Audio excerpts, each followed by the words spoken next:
50 Cent and The Game was a match made in hip-hop heaven. Both had recovered from near-fatal gunshot wounds, and both had turned their backs on crime to make music.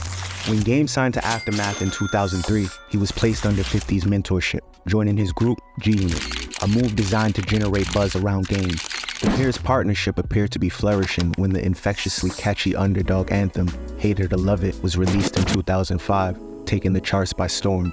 However, the pair's relationship deteriorated rapidly, and just 5 months later, Game dropped one of the most emphatic and longest diss tracks ever recorded, 300 Bars and Runnin. In a near 15-minute epic, Game used 300 Bars and Runnin to fire off a string of shots at 50 and G-Unit, effectively throwing petrol on their already flaming feud. Reports had emerged that not everything was as harmonious away from the music between 50 and Game. Andre Dre Christopher Lyon, one half of the track's production duo Cool and Dre, revealed in an interview with Thomas Hobbs that the pair were barely on speaking terms. I hate to break the news, but those guys had to shoot their parts of that music video separately. They couldn't bear to be in the same room together. Equally, there was speculation that 50 was unhappy with Game's reluctance to engage in his rivalries with other artists, something Game believed was crucial to the breakdown in their relationship. 50 had problems with like Nas, Fat Joe, and I think the Lox at that time, and they were all like artists that like I really grew up listening to. So I was like conflicted. Like, how do I hate these guys for, you know? I really wanted to hold down G-Unit, you know what I'm saying? But like these were guys that really influenced my, you know, my life. So when I was on Flex saying that, 50 like went on another station or something and was like, yeah, Game's kicked out the group. Things appeared to be bubbling after the release of Hate It or Love It, with 50 frustrated at his second album, The Massacre, being delayed to cash in on the hype surrounding Game's debut album, The Documentary, as he told MTV. There was points that I felt like the tail was wagging the dog, because I was supposed to come out February 15th, and Game was slated for January 18th. The energy at Interscope Records feels crazy when you got artists based in the West Coast, and they haven't had much come out of the West for a long time. When they start rallying around it, you could feel the energy. And then, Game being right there from the West, the train runs down one track. So I'm sitting there waiting for that train to roll past me so I can get myself situated. Things boiled over in February 2005 when 50 was interviewed by Power 105.1, with 50 suggesting that success had gone to Game's head, despite the fact 50 played an instrumental role in the success of Game's debut album, The Documentary. I recorded 6 records on Game's new album. I did West Side Story, How We Do, Hate It or Love It, Church for Thugs, Special, and Higher. You see what I'm saying? And he came back recently from overseas and was disrespectful, man. Like the way he's like, it's like he's feeling himself, like because of how well his record is selling. You know, openly, I wouldn't expose what I did for the project, but I wrote those records. I created the concept of those records and he rapped around it. Game would dispute 50's contribution on 300 Bars and Runnin, rapping, "On my album, 50 helped me just a little bit, only on 2 songs, now back to some killer shit." However, the biggest story of 50's interview on Power 105.1 was him effectively announcing that Game had been dropped from G-Unit.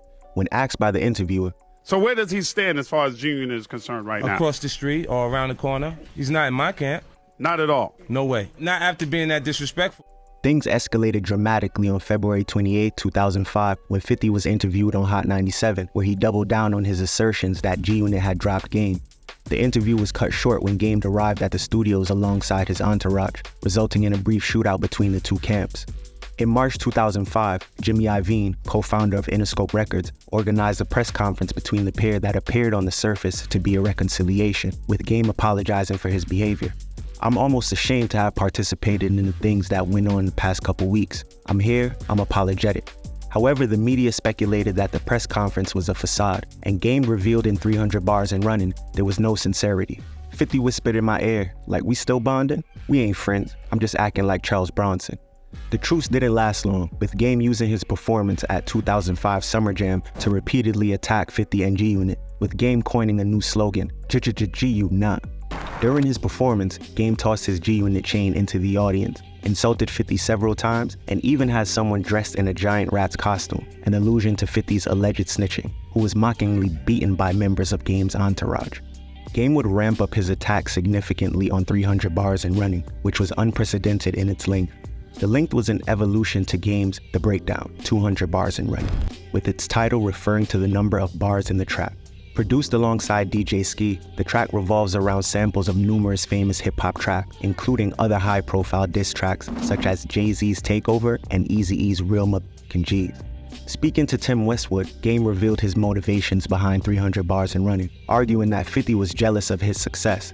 The streets are saying that the documentary was better than the massacre, which it is, and 50 got jealous and kicked me out of G-Unit, and he thought that he could do what he did to Ja Rule to me. But I'm the people's champ, man, Raps MVP. You can't get rid of me, man. 50's a jealous little girl, man. Is that what happened? Yeah, he's jealous, and somebody needs to braid his ponytail and put him back in his skirt.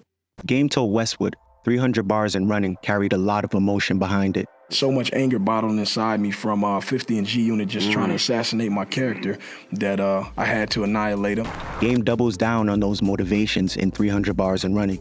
Before you call this a diss and you make Hova pissed, why would I want to do that when I'm just a new cat that was taught if it could take shots to shoot back? Defending his yard, yeah, standing his ground. 300 Bars and Runnin features numerous insults aimed at 50 that kick off in the track's intro, which has a bunch of children mocking 50 and members of G-Unit, likening them to children's characters, demonstrating how unthreatening Game found them. I like 50 Cent. He reminds me of SpongeBob, and Tony Yayo is Blue's Clues, and Lloyd Banks is Dora the Explorer. Game employs a similar tactic to mock G-Unit member Lloyd Banks, suggesting him of being incapable of producing his own rhymes. You want to rhyme like Lloyd Banks? Repeat after me. I'm a G-Unit toy soldier on Sesame Street, doing voiceovers. Chaz nigga, need a rhyme dictionary to rehearse his lines. Game uses the track to mock 50's street credibility, suggesting him as nothing more than a plastic gangster. Once again, bringing out his new slogan. You sell records, but G you not. Acting big on the radio, tell me you not. Game suggests that 50 cultivates a fake image to sell records successfully, but he hasn't fooled Game, who sees through him. Game builds upon his line of attack later in the track, suggesting that 50 has sold himself for success, losing the integrity that he had earlier in his career.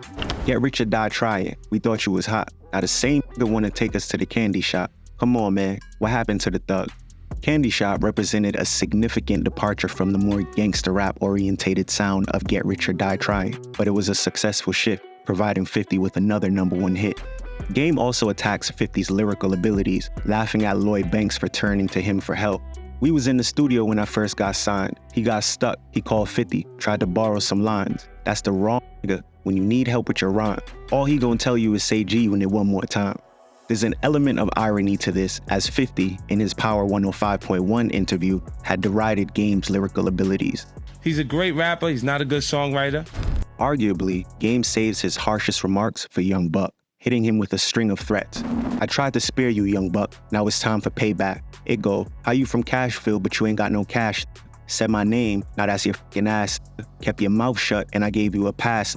Now I gotta lay you down like the last.